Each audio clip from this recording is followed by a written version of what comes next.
Life is difficult sometimes. It also becomes a lot harder when you leave your oven on and burn down an entire city block. In case you haven't read the title, this is a Zomboid video.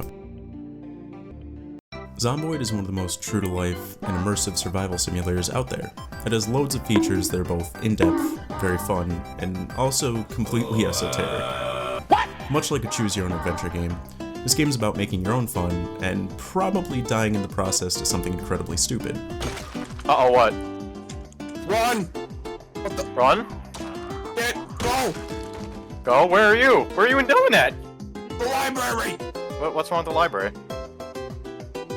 Oh, okay. Okay. Oh, look, I want the window. I want the Uh-oh. However, much like speedrunning cancer by microwaving your testicles, the goal isn't to live a long life, but to live an interesting life, and ultimately die in an interesting way. Sometimes. So grab your beans, toss them into your spiffo bag, and come with me into what is almost certain death as we take a look at Project Zomboid.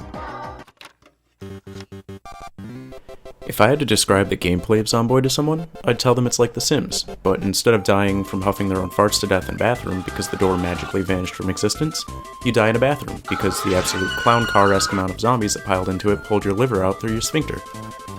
And also because it doesn't cost $800. Due to the sheer amount of mechanics in the game, I won't be going in depth into every little thing. Instead, I'll briefly describe the big ones and maybe share some stories from me and my friends' playthroughs. To begin, you have to make a character. This affects both the aesthetics and your skills. Each occupation has different perks and are efficient at different things. This part can decide how easy or hard your current life will be. And if life imitates art, and you choose to be a burger flipper and have no real skills or value to society, you'll die very quickly. Because the dead don't care about your vast knowledge of the culinary arts. Spaghetti! If I had to make a suggestion, burglar is one of the better occupations to start with, because of your ability to legally obtain cars. This can greatly help you run from their previous occupants after borrowing their belongings. However, your occupation doesn't mean that your build is set in stone.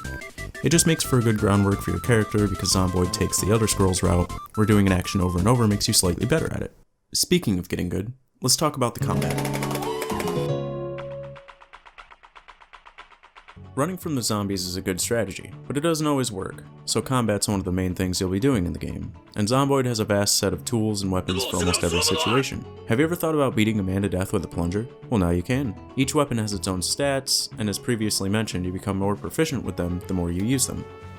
Broadly speaking, combat boils down to hold down right click until the zombies get within range, and left click uses your weapon. And weapons are broken down into categories, such as axes, long blunts, long blades, short blades, spears, and firearms. The weapons in the game are largely found in containers, or on zombies in some cases. However, some need to be crafted. I will say it is somewhat cathartic to kill a zombie using spear with spoon. There was one other weapon type that I forgot to mention. Explosives. In particular, the Molotov cocktail. The Molotov is a fun weapon, but it has the potential to turn your section of the map into a flaming hellscape. So unless you're some kind of unhinged Vietnam War reenactor, I can't in good conscience condone the use of them, however fun they may be, as evidenced by the clip playing now. As quoted by the great George Washington, or maybe it was Smokey the Bear, I can't remember, only you can prevent forest fires.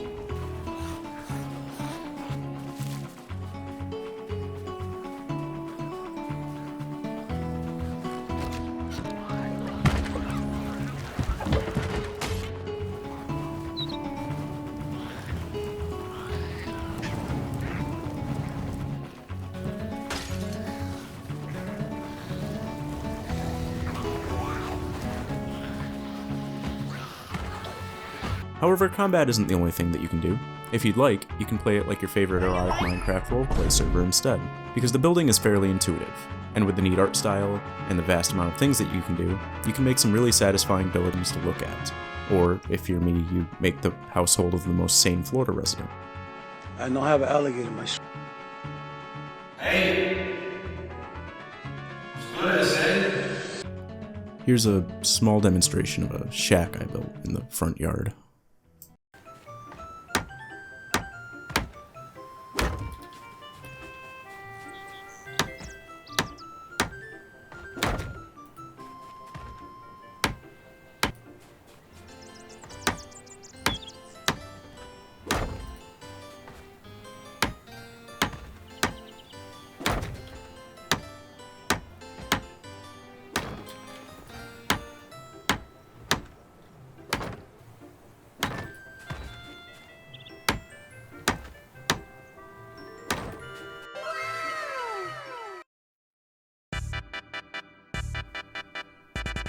As we all know, humans need 3 things to live: food, shelter, and muscular anime women. Since we have the shelter, let's talk about the food. Cooking is as vast as the rest of the gameplay mechanics, for better or worse. You can make some really interesting meals from all the cans of beans that you stole, or from foraging for food like some kind of urban cryptid.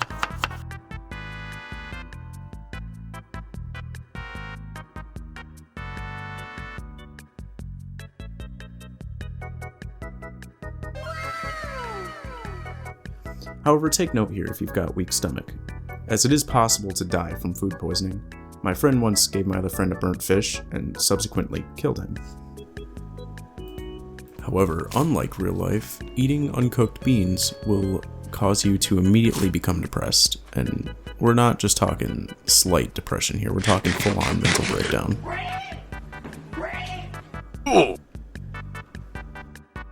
The sound design is also wonderful. Both the music and the ambient noises are some of the best I've heard in recent memory. I'm gonna play you guys a segment from one of my favorite tracks in the game. It's a dynamic song called Maybe We Can Win This, and it has different versions based on the amount of zombies around the player. It's a fantastic little piece, and if it doesn't get you hyped to fight for your life, you should probably get your ears checked.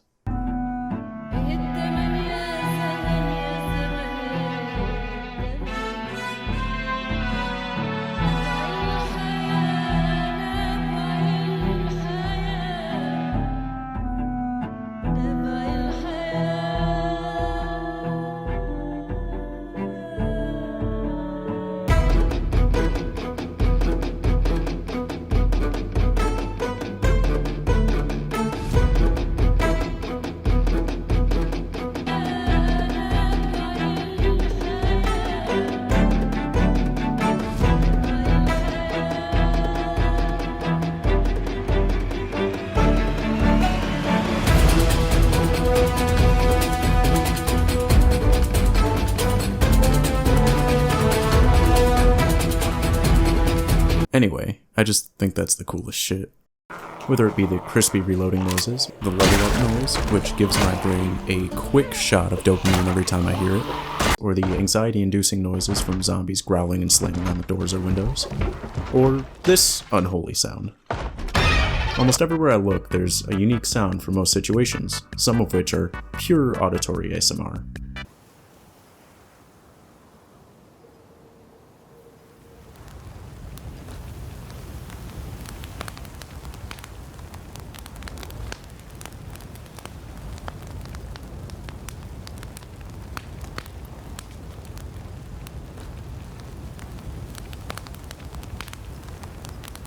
$1 is spent to tackle some of the worst problems in developing countries, such as poverty, disease, and climate change. As part of the conference, Mr. Clinton agreed.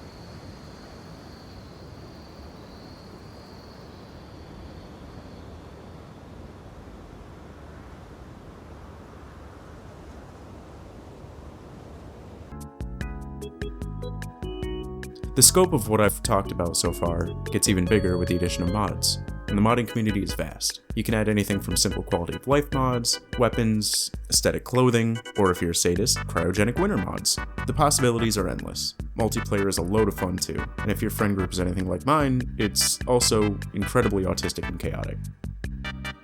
I think he'll come to life. This is how we get Davy the Gnome to achieve sentience. You're okay. He feels like a bandit camp in fucking Stalker. Except more bootleg.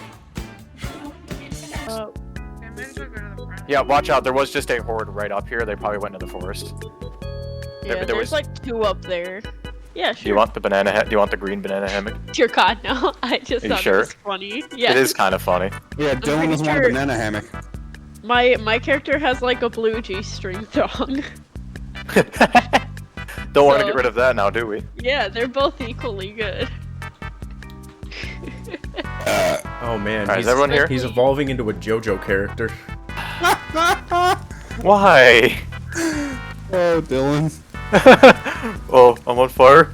Guys, I'm on fire. Oh man, he like barely made it out of that. How do you... But I told him to sprint around. He's lucky it's also snowing. Oh god. Okay, I'm gonna have to ram us through here. Here we go. I see an opening! Why would you do this? I love how he's hauling ass. Nice Tokyo drift. Jesus Christ. Yeah, thanks. Yeah, this was the horde we were fighting. Not even this, like... Billy, why are you hitting a bitch from like 8 feet away? Billy's got extendo arms. Yeah, I've got the Go-Go Gadget fucking long He's got the fucking Hulk dong. Be hands. careful, everyone keep backing up. He's got gorilla arms from fucking Cyberpunk that Yeah. Girl has. It works surprisingly well most of the time, unless your friend's internet is broadcasting from the Mariana Trench. Then you get some teleporting, rubber banding, and the occasional animation bug, but typically nothing game-breaking. Except for this one case, where a car rendered under my buddy as he was driving, and this was the result. Be able to get it out, but if it's like Billy's, we're not gonna be able to fucking tip it. Yeah, if it's right on its... Hold If it's on the top. Gonna hit it again? Okay. Oh my god. How am I still tipped? Here, hold on. I'll back into your car. It literally spawned under me! Oh, Dylan, thank you! Oh my god, fucking thank you. Jesus Christ. So there was one more instance involving my friend's dog shit internet connection and cars. However, I lost the footage for that. So instead, here's a very good reenactment that I made of it.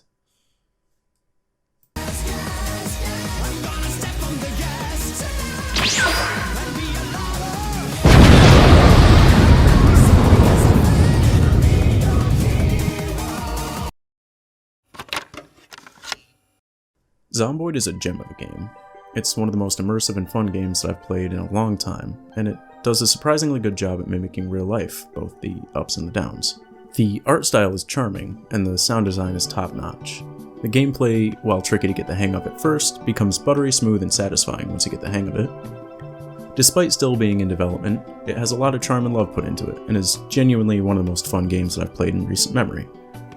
If I had to rate this on a scale of League of Legends to Fallout New Vegas, it's somewhere near, I don't know, fucking Mario Bros. 3 for the NES. Hi, if you've watched this far, I just wanted to say thank you for listening to me ramble about things for however long this recording ends up being. If you like something about this video, a like and a subscribe would be appreciated, but no pressure. Feel free to leave comments or suggestions below too, so I can improve for future videos, assuming I keep at it and don't get lazy. I'm still trying to figure out exactly what I want to do from here, so in the meantime, thank you for supporting me in the process. Until next time.